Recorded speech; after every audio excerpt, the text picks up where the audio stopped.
Par Larry Hodgson 20 novembre 2016. L'arbuste qui n'arrête pas de fleurir. Daphné transatlantique James Pride. Il n'y a pas beaucoup de fleurs dans mon jardin à la fin novembre. Un aconite aconitum carmichaeli arendi, quelques crocus d'automne, quelques fumeterres aux fleurs de l'Epseudofumaria alba, anciennement Corydalie ocroloca, et encore beaucoup de sauces glutineuses Salvia glutinosa. Après tout, dans la région où j'habite, soit en banlieue de la ville de Québec, la plupart des nuits les températures frisent le point de congélation et il a déjà neigé à plusieurs reprises, même si la neige n'a pas duré. De plus, l'hiver est vraiment à nos portes, les météorologues annoncent de la neige plus persistante dans les prochains jours. Mais il y a un arbuste qui fleurit encore. Et il est d'ailleurs en fleurs depuis la fin d'avril, le Daphné transatlantique James Pride. Daphné X transatlantica James Pride. C'est de loin l'arbuste qui fleurit le plus longtemps dans mon jardin. Et si peu de jardiniers le connaissent. Plante primée Daphné transatlantique James Pride. Cet arbuste a été introduit par le défunt hybrideur Jim Cross d'Environmental Nursery à Long Island, New York à la fin des années 1980 et a remporté une médaille d'or horticole de la Société d'horticulture de la Pennsylvanie en 1990. Les parents de D. X transatlantica sont Daphné caucasica, à feuillage caduc, et Daphné collina, à feuillage persistant. Le résultat donne un arbuste aux feuilles semi-persistantes d'environ 90 à de hauteur et de diamètre, 90 cm x 90 cm sous mes conditions. L'arbuste forme tout naturellement un dôme arrondi de petites feuilles étroites similaires à celles d'un rhododendron, bien que les Daphné appartiennent à une toute autre famille, les Timelaceae, et de petites fleurs blanches, rose pâle en bouton, à 4 pétales très parfumés. Et surtout, la plante fleurit sans arrêt. La floraison est à son plus dense au printemps, de la fin d'avril ou du début de mai à la mi-juin, mais de petits bouquets de fleurs continuent à se succéder jusqu'à ce que l'hiver s'installe vraiment. La floraison n'est pas sporadique, non plus, mais continuelle, il y a toujours au moins quelques fleurs. Même en ce fin de novembre, ma plante reste même en fleurs en décembre quand la neige tarde à arriver. Cette capacité surprenante de fleurir sans arrêt pendant 7 mois et plus vient du fait que le Daphné transatlantique James Pride s'épanouit à la fois sur le vieux et le nouveau bois.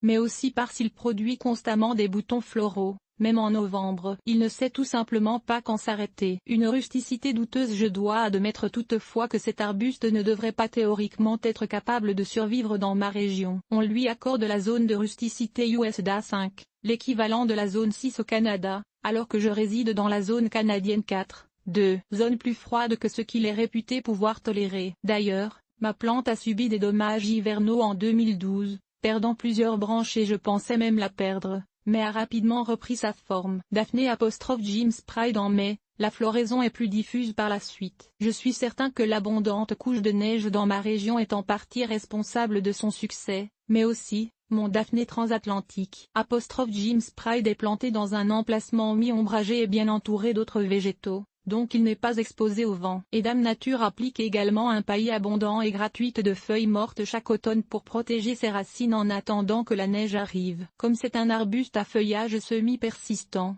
on peut s'attendre à ce qu'il perde une partie de son feuillage l'hiver. D'ailleurs, il paraît que, dans les endroits exposés au vent froid, il peut même perdre tout son feuillage. Sous mes conditions, toutefois, il reste assez bien vêtu de feuilles même l'hiver. Rencontrer ses besoins. Le Daphné James Pride préfère un sol bien drainé et assez riche et un emplacement qui n'est pas sujet à la sécheresse. Même si on dit que les Daphnées préfèrent les sols un peu alcalins, le mien semble parfaitement heureux dans mon sol moyennement acide, pH 6,2. Il ne semble pas souffrir de maladie et n'est pas touché par les rongeurs. Je ne l'ai jamais fertilisé, comptant sur Dame Nature pour faire ce travail. Les boutons floraux sont teintés de rose. Normalement aucune taille n'est nécessaire. Après tout, ce Daphné prend tout naturellement une belle forme arrondie qu'il serait difficile à améliorer, mais de plus, comme il fleurit constamment et que ses branches portent toujours soit des fleurs ou des boutons floraux, la taille réduirait ou éliminerait sa floraison. Je me limite à supprimer les dégâts causés par un hiver trop rigoureux, tout simplement. Ce qui est arrivé seulement qu'une fois en 12 ans de culture. Je croyais cette plante stérile, la plupart des croisements entre deux espèces le sont, mais il faut croire qu'il produit des graines fertiles à l'occasion, car j'ai trouvé 2 spécimens supplémentaires près de la plante d'origine, un encore très petit, mais l'autre est assez gros pour fleurir. Je ne vois aucune différence avec la plante mère, que ce soit dans l'apparence, la floribondité ou la croissance. Où le trouver?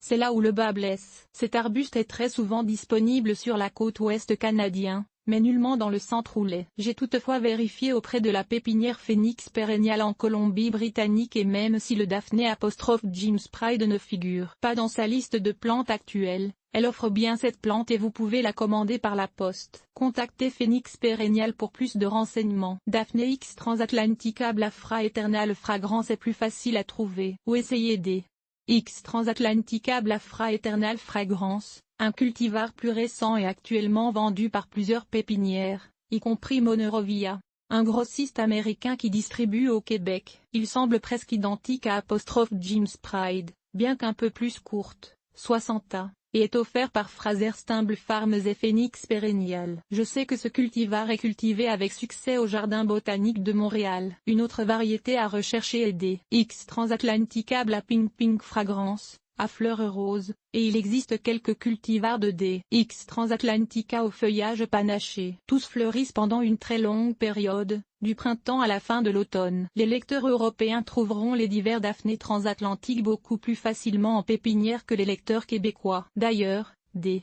X Transatlantica Blafra Eternal Fragrance surtout semble être très couramment offert dans les jardineries françaises et belges. Un arbuste qui fleurit sans arrêt. Il me semble que ça vaudrait la peine de l'essayer.